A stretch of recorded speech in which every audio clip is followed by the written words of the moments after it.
NOs, PI staff and NCC cadets, आज हम यहाँ पर NDRF से रिलेटेड लेक्चर के लिए उपस्थित हुए हैं और यहाँ पर 7th NDRF बठिंडा की टीम हमारे समक्ष है, जिसमें इंस्पेक्टर अंकित यादव अपने 22 मेंबर्स के साथ आपको life saving techniques, first aid, fire safety, dos and don'ts in natural calamities like earthquake, thunder storm and flood situation में आपने किस तरह से लाइफ सेविंग करनी है ये बताएंगे। और करेंटली ये 7th NDRF बठिंडा टीम जो है PTC सुनारी रोहतक में पोस्टेड है। करंट स्टेशन इनका सुनारी रोहतक में है। तो मैं यहाँ पर NDRF की टीम का स्वागत करता हूँ और आप सभी कैडेट से अपेक्षा रखते हैं कि आप इसको ध्यान से सुनेंगे और बहुत कुछ सीखेंगे। ये आपके डे टू डे लाइफ में काम आने वाली चीज़ें हैं कि कभी भी कोई नेचुरल कैलेमिटीज आ जाए या फिर बाढ़ हो गया, अर्थक्वेक हो गई या और भी कई इंसिडेंट्स होते रहते हैं जहाँ पे आपको लाइफ सेविंग टेक्निक्स की बहुत ज़्यादा ज़रूरत पड़ती है। तो मैं ज़्यादा समय ना लेते हुए इंस्पेक्टर अंकित यादव जी को बुलाना चाहूँगा कि वो हमारे कैडेट्स को इस बारे में गाइड करें और चीज़ों के बारे में बताएं। धन्यवाद। गुड मॉर्निंग, जय हिंद। कैसे हैं आप सब लोग? पीछे तक आवाज़ आ रही है आपको?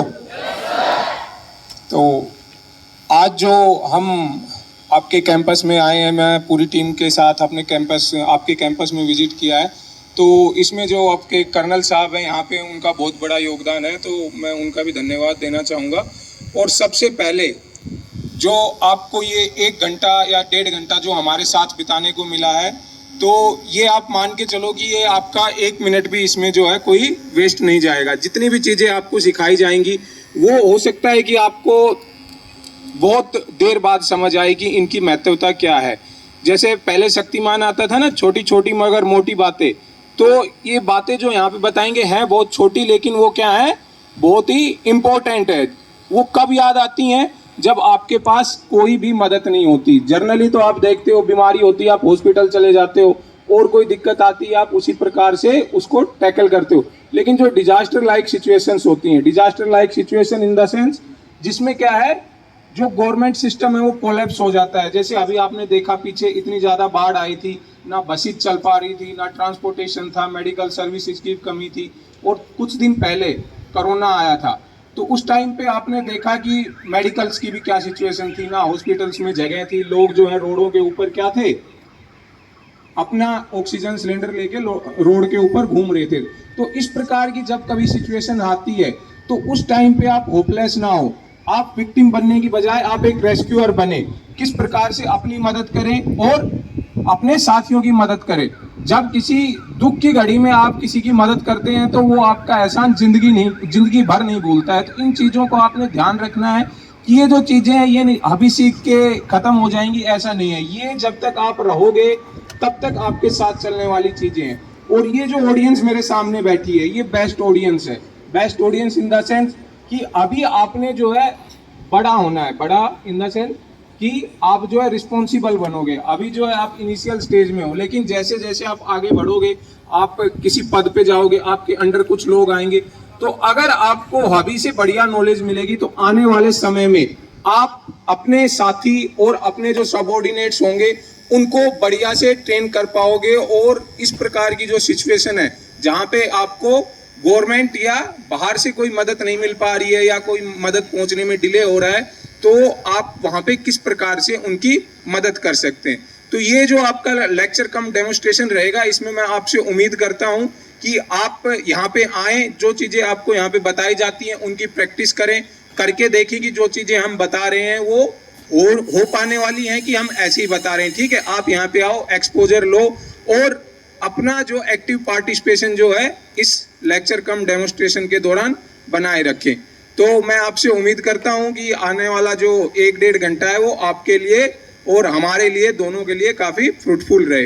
तो इसी के साथ मैं अपनी टीम के सब इंस्पेक्टर संदीप साहब को आमंत्रित करता हूं, जो आपको आगे इस डेमोस्ट्रेशन को लेके जाएंगे और आपको बेसिक लाइफ सेविंग टेक्निक्स, जैसा कि अभी एडजुटेंट साहब ने बताया, आपके फायर इमरजेंसी में क्या करना है, फ्लड सिचुएशन हो गई उसमें क्या करना है, और अगर किसी प्रकार की कोई इंजरी है तो उसमें आप कैसे फर्स्ट एड दे सकते हैं। तो मैं संदीप साहब को बुलाना चाहूँगा। संदीप साहब प्लीज टेक ओवर।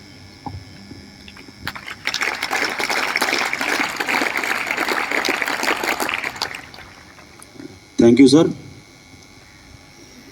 सभी को गुड मॉर्निंग। अच्छा ये बताओ, मोटू पतलू कौन कौन देखता है या किसने देखा है? अरे हाथ उठाओ, बॉयज भी शर्माओ मत, मैं खुद देखता हूँ। बहुत बढ़िया। तो मोटू का डायलॉग याद है क्या आप सबको? क्या बोलता है? खाली पेट दिमाग की बत्ती। तो सबका ब्रेकफास्ट हो गया? बढ़िया। इसका मतलब आपकी सबकी दिमाग की बत्ती जली हुई है। तो अभी दिमाग की बत्ती जल गई तो अभी हम अपने प्रोग्राम को कंटिन्यू कर सकते हैं ना।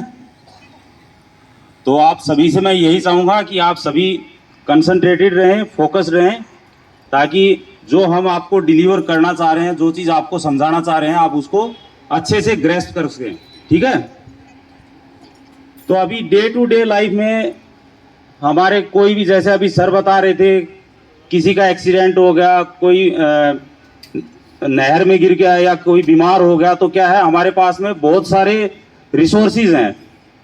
तो ऐसी कंडीशन होती है तो उसके लिए बाद में तो अपनी सेना और एनडीआरएफ आई जाती है। बट जब तक हमारी सेना और एनडीआरएफ या कोई भी रेस्क्यू एजेंसी है वो आप तक नहीं पहुंचती है, तब तक अपने आप को आप किस प्रकार से सुरक्षित रख सकते हैं, इन्हीं टेक्निक्स के बारे में आपको हम बताएंगे। वेरियस डिजास्टर सिनेरियोज में अलग अलग डिजास्टर बहुत प्रकार से होते हैं, मैन मेड और नेचुरल। तो उनमें भी है, कोई फ्लड आ गई, कोई आगजनी होगी, भूकंप आ गया, या कोई और इस प्रकार का है, एक्सीडेंट है, बड़ा एक्सीडेंट हो गया, ट्रेन वगैरह कोलैप्स का है, इस प्रकार के भी हो जाते हैं। तो अभी मैं आप सबसे पहले जब हम क्लासरूम में होते हैं आप लोग, और उसमें उस टाइम पे यदि कोई डिजास्टर आपको स्ट्राइक करता है, लाइक अर्थक्वेक, भूकंप, आप क्लासरूम में स्टडी कर रहे हैं और उस टाइम पे भूकंप आता है, तो आप लोग उसको कैसे रिएक्ट करेंगे, किस प्रकार से अपने आप को कम से कम क्षति हो इस काबिल रख पाएंगे आप? क्योंकि हम डिजास्टर को क्या कर सकते हैं, रोक नहीं सकते हैं, बट अपनी प्रिपेयर्डनेस से, अपनी तैयारी से हम उसके इम्पैक्ट को, उसके प्रभाव को कम कर सकते हैं जो हमारे ऊपर या हमारी संपत्ति के ऊपर में पड़ने वाला है। तो जैसे आपको एग्जाम्पल के तौर पे मैंने बताया, हमारे कुछ स्टूडेंट्स हैं, ये क्लासरूम में बैठे हुए हैं। तो अभी आपको कैसे पता लगता है कि आपके स्कूल शुरू हो गया? रिंग होती है, कंटिन्यू बेल बजती है ना। तो इसी प्रकार स्कूल्स को भी, ये हर स्कूल से हम जाते हैं वहाँ रिक्वेस्ट करते हैं कि ऐसा एक मैकेनिज्म बनाया जाए कि किसी भी डिजास्टर के टाइम पे कोई अलार्म बजे और बच्चों को सबको पता लग जाए। आप सबको दिख रहा है इधर से?